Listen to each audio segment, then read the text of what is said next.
Assalamualaikum warahmatullahi wabarakatuh. Sebelumnya, perkenalkan kami dari kelompok 11. Di sini kami akan mempresentasikan materi mengenai urgensi pengembangan akuntansi keuangan sektor publik, yang dimana anggota dari kelompok 11 ada saya, Nurhayati Driana Putri, selaku moderator, dan ada rekan saya dari Lola Sri Yuningsi, dan yang terakhir ada Sri Wahyuni. Untuk pembahasan yang akan kita bahas, di sini ada 4 materi yang akan kita bahas. Yang pertama ada pendahuluan, yang kedua ada pengembangan akuntansi keuangan sektor publik pada tingkat internasional, yang ketiga ada perkembangan dan pengembangan akuntansi keuangan sektor publik di Indonesia, dan yang terakhir ada urgensi dan arah pengembangan akuntansi keuangan sektor publik di Indonesia.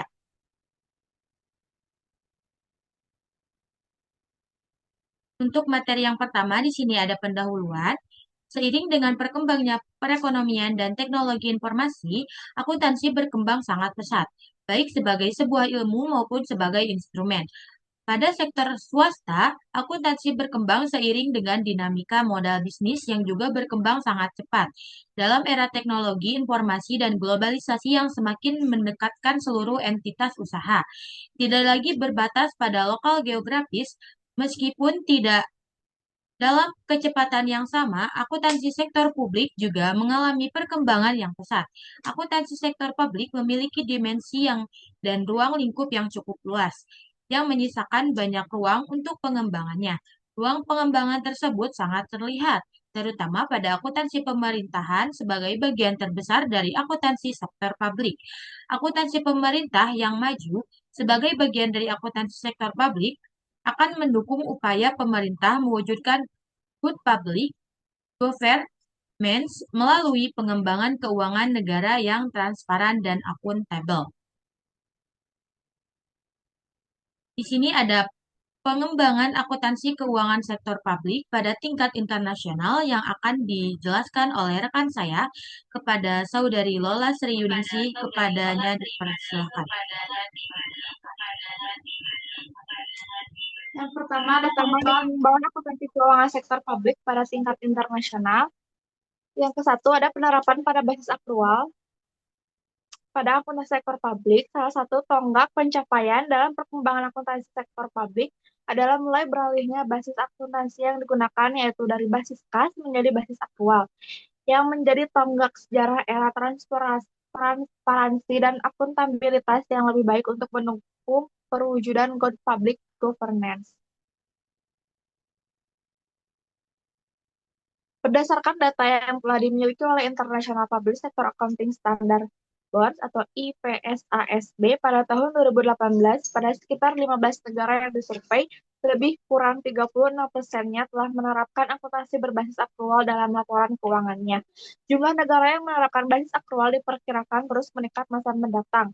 Meskipun terdapat perbedaan pada level adopsi akrualnya, dalam masa transisi dari basis kas menuju basis akrual, banyak negara menerapkan basis modifikasi yaitu cash transitioning to accrual. Pada data dirilis IFSASB berdasarkan survei yang dilakukan terhadap 144 negara oleh kantor akuntan publik Pricewaterhouse dan Chopper pada tahun 2015 menunjukkan bahwa sekitar 71%-an akan menerapkan akuntansi pemerintah berbasis akrual dalam 5 tahun ke depan semenjak survei tersebut dilakukan.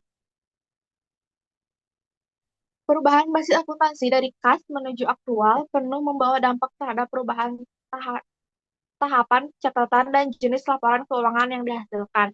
Namun, karena akuntansi pemerintahan merupakan pencatatan atau akuntansi anggaran, maka penerapan basis kas untuk transaksi tertentu tetap harus dilakukan. Penyusunan Penyusunan anggaran tetap dilakukan dengan menggunakan basis kas. Hal ini berarti proses pelaporan penganggaran akan menghasilkan laporan realisasi anggaran yang tetap menggunakan basis kas. Sedangkan untuk pelaporan keuangan lainnya akan menggunakan basis aktual. Dengan ditekannya PLN 71 tahun 2010, maka penerapan sistem akuntansi pemerintah berbasis aktual telah mempunyai landasan hukum. Berarti bahwa pemerintah mempunyai kewajiban untuk dapat segera menerapkan SAP yang baru, yaitu SAP berbasis aktual. Yang kedua, ada upaya pengembangan akuntansi sektor publik berskala internasional. Saat ini, banyak organisasi sektor publik telah menerapkan akuntansi dalam sistem keuangan mereka. Namun, terdapat perbedaan signifikan terdapat dalam praktek akuntansi dan pelaporan keuangannya. Hal ini disebabkan oleh minimnya standar akuntansi baku yang diterbitkan oleh pemerintah suatu negara untuk mengatur organisasi sektor publik. Karena hal ini, International Federation of Akuntan atau IFAC membentuk komite khusus bernama The Public Sector Committee. Komite ini bertugas menyusun standar akuntansi sektor publik yang berlaku secara internasional, yang dikenal sebagai International Public Sector Accounting Standard atau IFSAS. Dalam pelaksanaannya, komite tersebut tidak hanya menyusun standar, tapi juga membuat program yang sistematis yang mendorong aplikasi IFSAS oleh entitas publik di seluruh dunia. Salah satu upaya pengembangan yang dilakukan oleh IFSASB melalui upaya konvergensi internasional finansial reporting standar secara berkelanjutan. IFSASB sebagai standar sektor akuntan sektor publik pada tahun 2018 telah menyusun strategi dan rencana kerja 2019 sampai 2023 sebagai upaya untuk pengembangan akuntansi sektor publik. Rencana tersebut menetapkan sasaran strategis untuk memperkuat public financial management secara global melalui peningkatan adopsi atas International Public Sector Accounting Standard berbasis akrual. Salah satu langkah utama untuk mencapai sasaran strategi tersebut yaitu melalui pengembangan IFSAS dan pedoman penyusunan laporan keuangan sektor publik yang berkualitas tinggi. Selanjutnya akan dilanjutkan oleh teman. Baik, materi selanjutnya yaitu perkembangan dan pengembangan akuntansi keuangan sektor publik di Indonesia. Di Indonesia, akuntansi keuangan sektor publik, khususnya akuntansi pemerintahan, telah berkembang sangat pesat sejak adanya reformasi manajemen keuangan negara. Reformasi tersebut ditandai dengan lahirnya paket undang-undang di bidang keuangan negara, yaitu Undang-Undang Nomor 17 Tahun 2003 tentang Keuangan Negara. Penerbitan paket UU tersebut mendorong pemerintah untuk melakukan upaya perbaikan dalam pengelolaan keuangan negara, akuntansi pemerintah, sebagai pedoman praktis akuntansi pemerintahannya. Momentum reformasi manajemen keuangan negara tersebut juga menjadi titik tolak pengembangan akuntansi pemerintahan berbasis akrual. Paket undang-undang di bidang keuangan negara tersebut telah menjadi pendorong utama penerapan basis akrual pada akuntansi pemerintahan. 5 tahun sejak undang-undang tersebut diterbitkan, dengan adanya ketentuan tersebut, seluruh stakeholder bergerak cepat berupaya menyusun standar akuntansi yang akan digunakan oleh pemerintah. Selanjutnya, perkembangan akuntansi keuangan sektor publik, khususnya pemerintahan, telah ditandai dengan adanya standar akuntansi pemerintahan. Keberadaan standar akuntansi pemerintahan mendorong penerapan akuntansi keuangan adalah perubahan yang lebih baik. Standar akuntansi pemerintahan akan menjadi pedoman bagi para pihak yang berkepentingan terhadap pelaporan keuangan pemerintah dalam menilai dan mengevaluasi pelaksanaan kegiatan suatu entitas pemerintah. Dan di sini ada diagram alur perkembangan SAP di Indonesia. Dalam hal ini, pemerintah membentuk Komite Standar Akuntansi Pemerintah atau KSAP melalui Keputusan Presiden Nomor 84 Tahun 2004 yang bertugas mempersiapkan, merumuskan, dan menyusun SAP di Indonesia. Pemerintah Indonesia memiliki SAP untuk pertama kalinya dengan diterbitkannya Peraturan Pemerintah atau PP Nomor 24 Tahun 2005 tentang Standar Akuntansi Pemerintah. ASP Toward Accrual atau CTA sebagai transisi menuju basis akrual penuh. Namun, sampai akhir tahun 2008, pemerintah belum dapat menerapkan basis akrual secara penuh dalam laporan keuangannya. Gelombang reformasi akuntansi terus bergulir dengan diterbitkannya PP Nomor 71 Tahun 2010 tentang SAP mengganti PP Nomor 24 Tahun 2005 melalui PP Nomor 71 Tahun 2010 diterbitkan dua SAP, yaitu SAP berbasis kas menuju akrual dan SAP berbasis akrual. SAP SAP Cash menuju akrual dapat digunakan sampai tahun 2014. Pada tahun 2015, pemerintah harus sudah menerapkan basis akrual secara penuh dengan berpedoman SAP berbasis akrual. Basis akrual digunakan pertama kali dalam penyusunan laporan keuangan pemerintah pusat atau LKPP tahun 2015 yang merupakan momentum sejarah akuntansi sektor publik di Indonesia.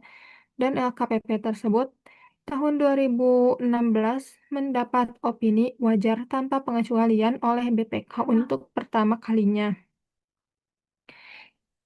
Dalam hal ini, KSAP berperan penting dalam mengembangkan akuntansi pemerintahan Indonesia. KSAP diatur berdasarkan Undang-Undang Nomor 30 Tahun 2016 sebagai perubahan atas Kepres 84 Tahun 2004 telah menerbitkan berbagai standar akuntansi pemerintahan atau SAP mulai dari awal terbentuknya sampai dengan saat ini.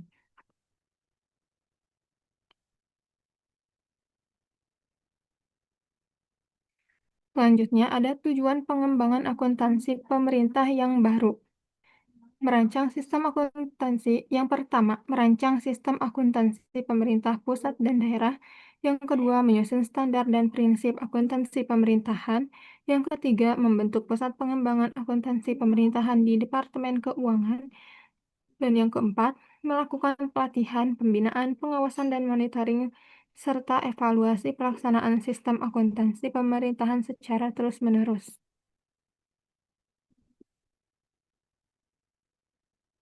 Materi selanjutnya akan dilanjutkan oleh rekan saya.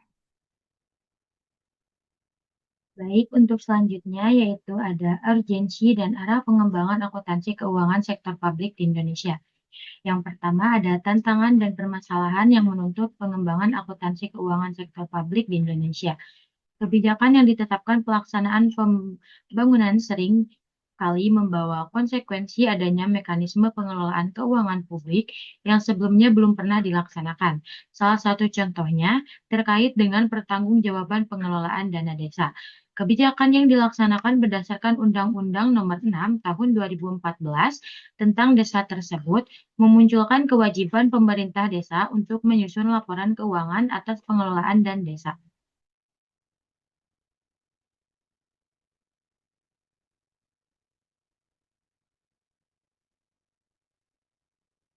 Selanjutnya, adanya bentuk perkembangan baru di pemerintahan, seperti Badan Layanan Umum atau Badan Layanan Umum Daerah, juga membawa konsekuensi perlunya standar akuntansi yang khusus bagi lembaga tersebut.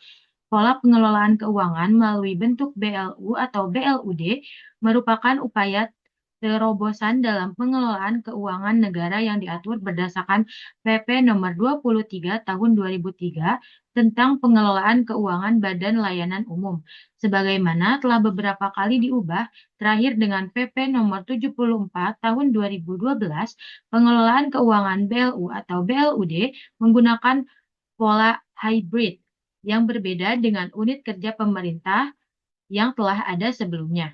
Untuk itu, diperlukan suatu standar akuntansi dan sistem akuntansi tersendiri dalam penyusunan laporan keuangan BLU atau BLUD tersebut. Yang kedua, ada upaya dan arah pengembangan akuntansi keuangan sektor publik di Indonesia. Dengan mempertimbangkan ruang lingkup dan kompleksitasnya, pengembangan akuntansi keuangan sektor publik tidak dapat hanya dilakukan oleh pemerintah saja. Perhatian lebih besar seharusnya juga dapat diberikan oleh berbagai pihak yang kompeten seperti akademisi dari berbagai perguruan tinggi untuk mendorong dan mempercepat pengembangan akuntansi sektor publik di Indonesia.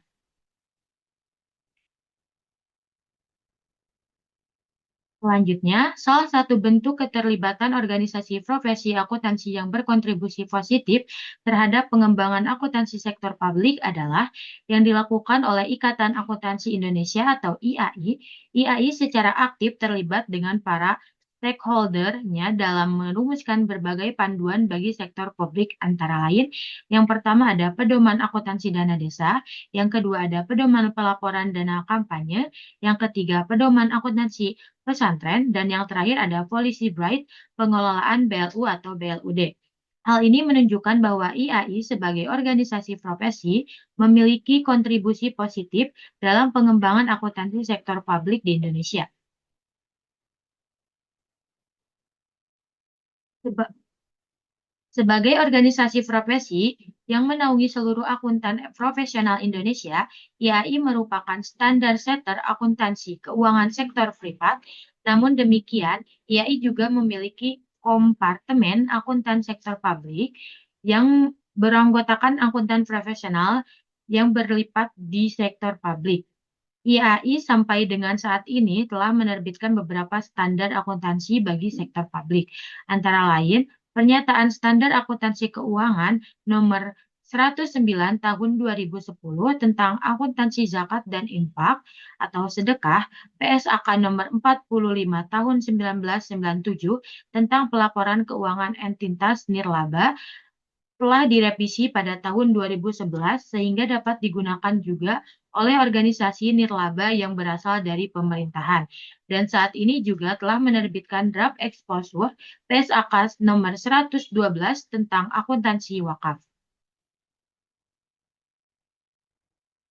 Seiring dengan semakin dekatnya dinamika ekonomi antara sektor privat dan sektor publik, sinergi antara IAI dan Komite Standar Akuntansi Pemerintahan menjadi krusial. Tujuannya adalah untuk memastikan penerapan akuntansi yang tepat bagi aktivitas yang melibatkan kedua sektor, yang pada akhirnya diharapkan dapat melumuskan jalan menuju pernyataan akuntansi sektor privat dan publik di masa depan untuk mewujudkan negara kesejahteraan.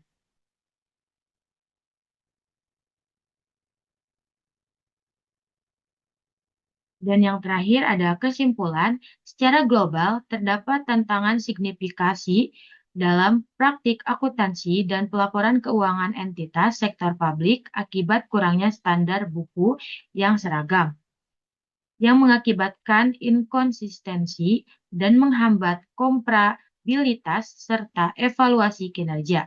Menanggapi hal ini, International Federation of Accountants membentuk The Public Sector Committee dengan misi krusial untuk menyusun berbasis akrual berkualitas tinggi yang berlaku secara internal.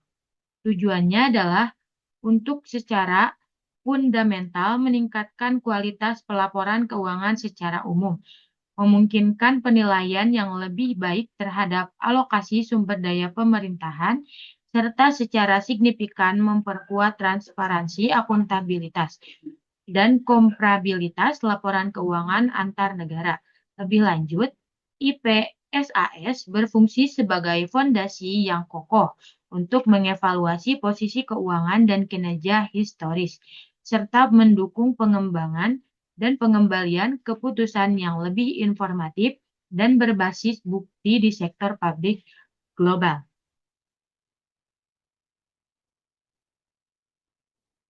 Dan ini ada referensi dari buku dan web yang kita ambil terkait materi yang kita sudah sampaikan.